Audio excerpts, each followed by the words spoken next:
the assaults were pretty vicious. These people dragged fellow Amish men and women outside of their homes. Some of them shaved them down to their skull, literally, right? That's correct. They were pretty heinous attacks. In addition, there was a lot of testimony about how Samuel Mullet sexually counseled other female members of his sex to purify them, and that the punishment that he would instill in some of his members was to cage them in chicken coops.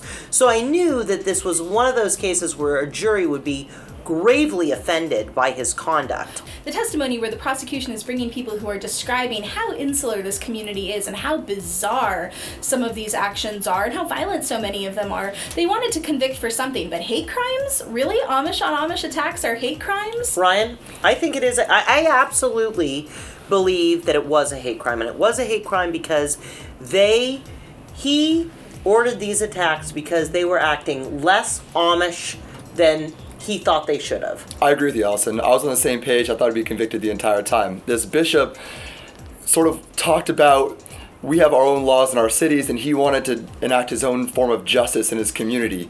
Sort of mullet law, whatever he wanted to have there, where he could put people in chicken coops or counsel wives, people that were not acting Amish enough that he could go and enact justice upon them to sort of purify them, to bring them closer to his standard of religion.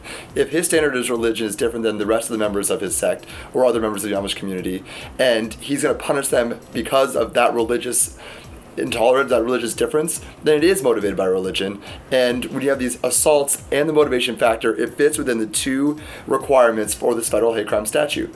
Now, any appeal will have to be, in my opinion, based on an actual attack of the federal hate crime statute itself, right, and not on any of these factual. Right, I agree.